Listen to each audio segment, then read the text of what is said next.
Assalamualaikum warahmatullahi wabarakatuh. Anak-anakku semuanya, semoga di pagi ini dan seterusnya kita diberi kesehatan oleh Allah, sehingga kita bisa melaksanakan pembelajaran daring ini dengan baik.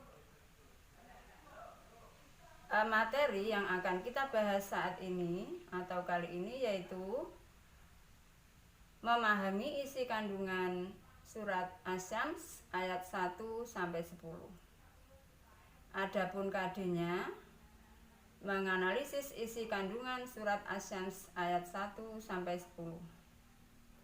Supaya pembelajaran kita pagi ini bisa berjalan dengan lancar, marilah kita buka pembelajaran kali ini dengan bacaan basmalah. Bismillahirrohmanirrohim. Baiklah, pembelajaran di kelas 7 kandungan Al-Quran surat Asy-Syams ayat 1 sampai 10 kita mulai. Setelah pertemuan minggu yang lalu, kalian menulis, kemudian membaca, kemudian menghafalkan, dan mengartikan. Untuk pertemuan kali ini akan kita bahas kandungan surat Asy-Syams ayat 1 sampai 10. Adapun yang pertama, pada awal surat Asy-Syams ayat 1 sampai 7, Allah menunjukkan sebagian dari betapa luar biasa ciptaannya, yaitu matahari, bulan, siang, malam, langit, bumi, dan jiwa manusia. Baiklah, akan kita pelajari kandungannya, yaitu di awal ayat atau ayat yang pertama. Ya. Pada ayat yang pertama,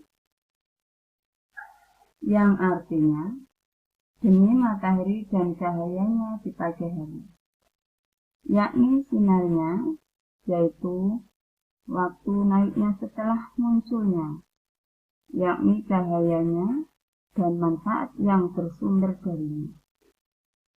Jadi, matahari pada siang hari ya, banyak manfaatnya bagi kehidupan manusia maupun yang lainnya. Ya, tanpa matahari manusia tidak akan bisa hidup. Ya. Kemudian ayat yang kedua, bulan. Ayat yang kedua dari surat Asy-Syams yang artinya dan bulan apabila mengiringinya, yakni mengikutinya, yaitu ketika matahari tenggelam, kemudian bulan muncul. Ya. Walaupun bulan itu di malam hari tidak selamanya sinarnya sama seperti matahari. Itu juga merupakan kekuasaan dari Allah, yaitu yang berupa bulan yang terdapat di ayat yang kedua ini.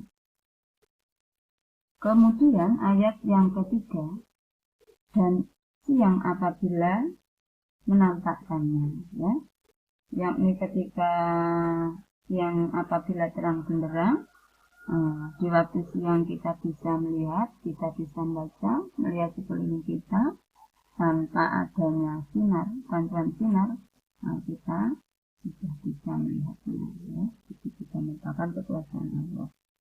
Kemudian di ayat selanjutnya yaitu malam, ya. Ayat yang keempat yang artinya dan malam apabila menutupinya, ya. Ketika tidak ada bulan, ya, malam bisa gelap gulita.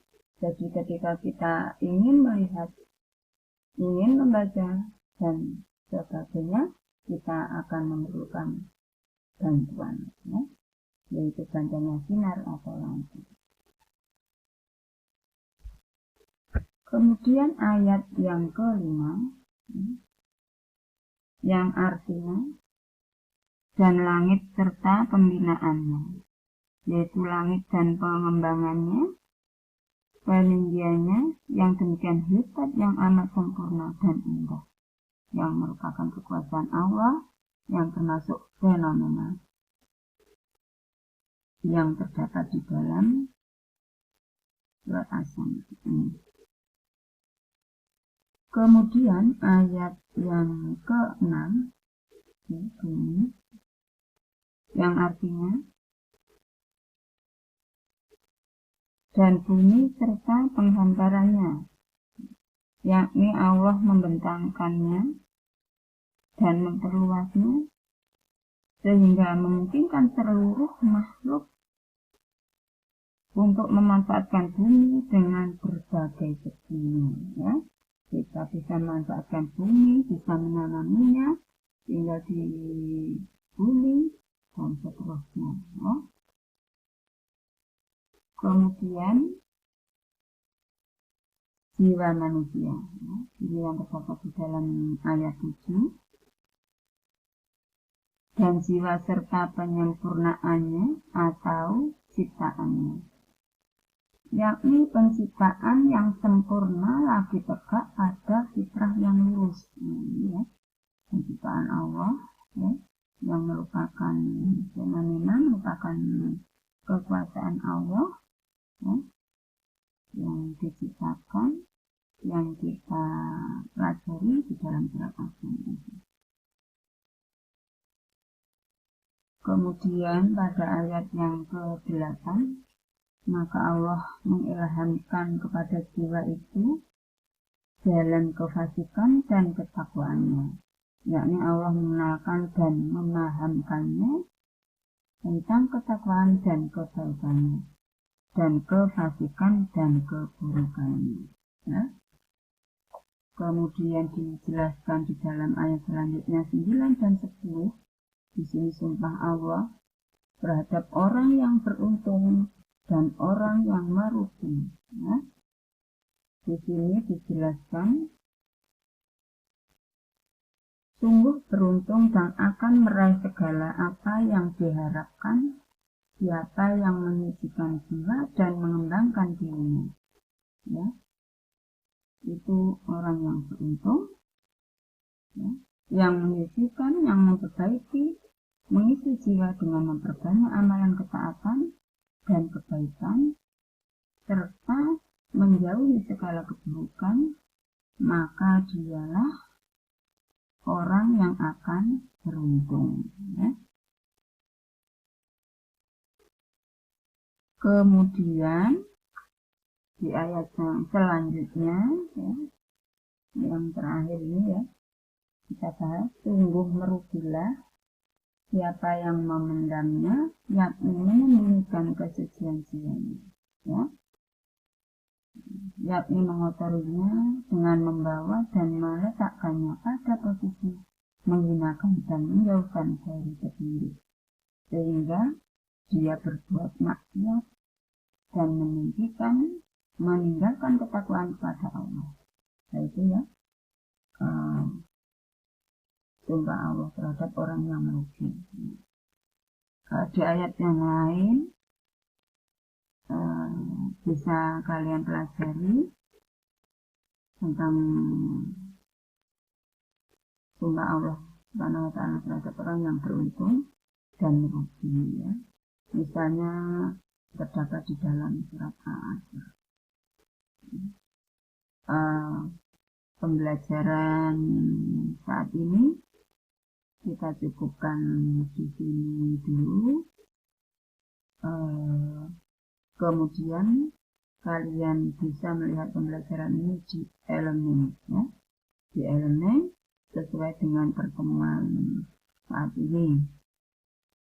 Kemudian kalian bisa menambah wawasan kalian dengan membaca, melihat, ya, di literatur yang lain, ya. dari pertemuan ini, semoga apa yang kita pelajari kali ini bermanfaat, dan jangan lupa selalu berdoa semoga pandemi yang ada di bumi tercinta ini segera berakhir dan kita bisa bertatap muka kembali seperti biasa. Ya. Marilah kita tutup pembelajaran saat ini dengan bacaan hamdalah. Alhamdulillahirabbil alamin. Assalamualaikum warahmatullahi wabarakatuh.